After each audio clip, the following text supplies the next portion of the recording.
Hello, you're watching Context Special. I'm Morkan Amishov here to ask relevant and pertinent questions in pursuit of eliminating and elucidating answers. And the perceptive question of today is the following. Has the grammar of climate diplomacy become so impenetrably complex that the connection between what is being agreed in conference halls and what is being felt on the ground grown dangerously tenuous? And more broadly, does the UN still retain its relevance as a primary forum for confronting the world's most pressing issues, or has it drifted into mere spectacle? Now, in the aftermath of the 80th session of UN General Assembly in New York, and today on the sidelines of the Baku Climate Action Week, I'm delighted to be joined by a guest of illustrious background, 73rd President of UN General Assembly, former Foreign Minister of Ecuador and board member of Nizami Ganjavi International Center, Madam Maria Fernanda Espinosa. Welcome to Context Special, Madam President. Oh, I'm delighted to be here with you. Thank you very much indeed.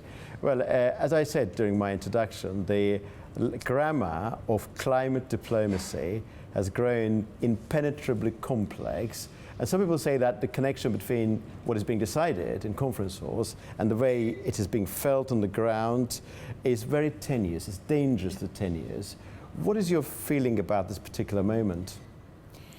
It is true that climate negotiations have become increasingly complex because climate is a cross-sectoral issue, because climate is affecting the livelihoods, the economies, the lifestyles of people around the world. And we have very soon, we have had almost 30 COPs.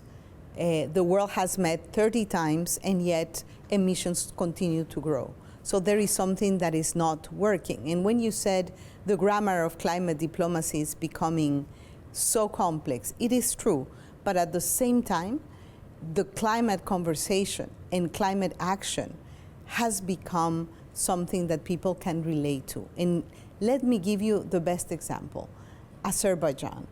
Azerbaijan not only hosted COP29, but by hosting COP29, it also transformed the country in a way, transformed public opinion and global awareness about the importance of climate. It was not only the achievements in the negotiations, a new NCQG or a new financial goal, not only agreeing on something that has been, an issue that was left behind for about 15 years, which is deciding on the operation of carbon markets, or agreed on the operation of the loss and damage fund, but it has really put the Azeri society aware and connected to climate discussions. And that is perhaps the most valuable and important aspect of climate, social ownership and co-responsibility. After the 80th session of UN General Assembly, where President Donald Trump reiterated some of his skeptical views about climate change, do you think, in view of the world's #1 power being so skeptical about climate action and necessity of enabling that action, we can actually move forward with verve? Absolutely, because the climate crisis and not having a stable atmosphere and to be in a very unpredictable and volatile situation, it is an urgent matter, but it depends how you translate that. You can just not say climate change, but if you say extreme heat, if you say drought, if you say food insecurity, if you say health challenges, major threats to infrastructure, to the lives of humans and other species, that's exactly what we mean. And I think that this is an undeniable truth. Of course, we need the will of the larger majority of countries, but I think that there is commitment. When you say that you want a growth and development pathway that is going to bring well-being to your people, you have to factor in climatic events. So I think that this is a common understanding, and what we are witnessing is a greater knowledge. Every day we have more sophisticated knowledge about what is happening with climate. We have the technologies, we know what we need to do in terms of a just transition, transforming our energy matrices, our transport architecture, how to transform the way we produce and consume in societies. We know, so knowledge, technology, know-how, and there are resources out there. They have to be channeled to the right people and the right places. So basically the call is the urgency and the emergency that calls for action. And we are seeing already signs that this is possible. And being here in Azerbaijan is a proof that transformation is possible. In this, when you come here after a year of COP29 and you see a climate action week here in Baku that has gathered thousands of people, mostly from Azerbaijan, you see how important climate can be in development planning, prioritizing investment, in transforming an economy. And we have seen here gathering the business sector, the transport sector, agriculture, even the fashion sector committing to climate action. So this is transformative and gives us hope. Yesterday, when you were attending the panel where I was acting as a moderator, there was a specific focus on climate change having a negative impact on some of the pre-existing social issues, for example, issues related to demographics, related to women.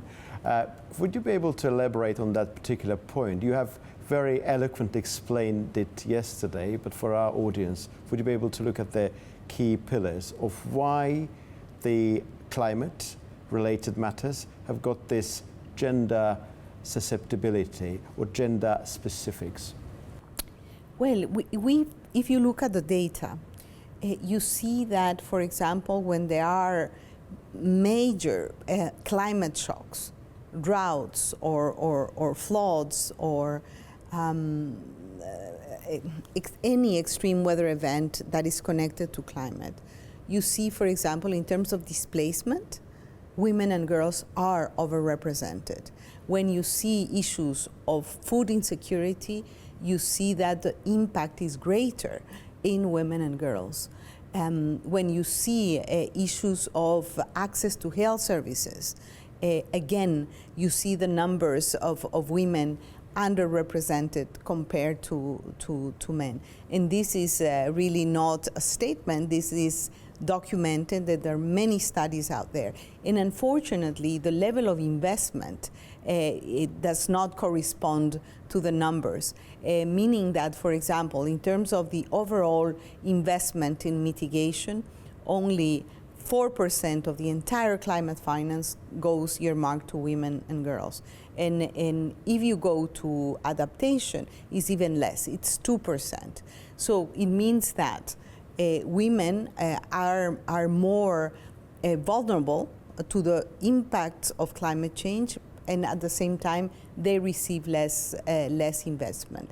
And basically, when you look at decision making, at who sits at the table when decisions have to be made, we have also documented how many delegations are led by women, how many decision makers, how many ministers of environment. We are about to produce a spotlight on women in climate leadership. Global GWL Voices, the organization I lead, produces a report called Women in Multilateralism. But we are going to do a zoom in on climate to show this issue of underrepresentation. So women are not only more susceptible and more vulnerable to climate shocks, but are also underrepresented in decision making. And in addition to that, they are, I would say, the agents of transformation and change. So 3 fundamental pillars, Madam President. One is that decision making should be inclusive, therefore women should be properly represented there. They're being disproportionately affected by the impact of climate change. And the third element, that they are agents of transformation. There's a tripartite explanation of what you meant yesterday during that session dedicated to international efforts in the context of decarbonization. Going back to the 80th session of UN General Assembly, I know that you probably you're aware of some of its aspects. Probably your assistants are already prepared a couple of notes for you to go through. Do you think today, in the light of all that criticism that we hear about UN, about its inefficiency, about the necessity of drastic or robust reforms regarding Security Council, some other bodies, in view of all of these things, UN still fundamentally retains its crucial relevance as a primary forum for the purpose of addressing world's most pressing issues? I would say that it's, we saw, I'm just coming from New York, and we saw what the UN is useful for. The UN hosted about 150 heads of state and government. There were special sessions in the Middle East and the two-state solution. There were a special session on Ukraine, a special session, a very important gathering on climate. Many things happened during the high-level week in New York. Thousands of people come to New York, and basically the message is the UN is needed, the UN is relevant, and yet it needs a profound retooling, a profound transformation. And I think that the transformation of the UN and the reform of the UN, it's in our hands. The UN is not a self-operating machine. It is a human-made political system. And I think that we are responsible for ensuring that the UN delivers for future generations, that the UN is fit for purpose to address and resolve the challenges of today. And what particular reforms do you think should be made in the first place to increase its relevance? Well, I think that we need a new financial compact for the UN. The UN is undergoing a profound liquidity crisis, but the liquidity crisis is only a symptom of a deeper political crisis, a structural crisis. And there are processes that are ongoing. The implementation of the Pact of the Future that was adopted a year ago, but the new UN80 initiative, which is basically has 3 pillars, but this has to be in the hands of member states. A pillar on improving management systems, the development pillar of the UN, and the peace and security architecture. But the big question here is going to be, how is that there is the political will, the creativity, the innovations that are needed. Greater accountability and greater efficiency is, I think, what we heard during the high-level week in New York. And that is a pending issue and has to happen because we cannot think of a world without the UN. And President of Turkey, Recep Tayyip Erdogan, a couple of years ago said the world is bigger than 5 in reference to the constitution of the Security Council. The countries belonging to Global South quite often talk about disproportionate representation of those winners of Second World War there. But on the other side, when you reflect upon those countries who are actually dominating the Security Council, would you say that this zeal, this reform drive is supported by them as well? Or is it mostly initiative coming from Global South countries? I think that the need for reform is gaining traction. It's not an issue that is a call only from the so-called Global South. It is a felt need that the organization requires a major overhaul. And I think that we all want, humanity wants more efficiency, more accountability, more UN and not less at the end. Madam President, Thank very you. grateful to you for your time, for your very incisive and perceptive answers. Great. Well, Thank you. Thank you very much.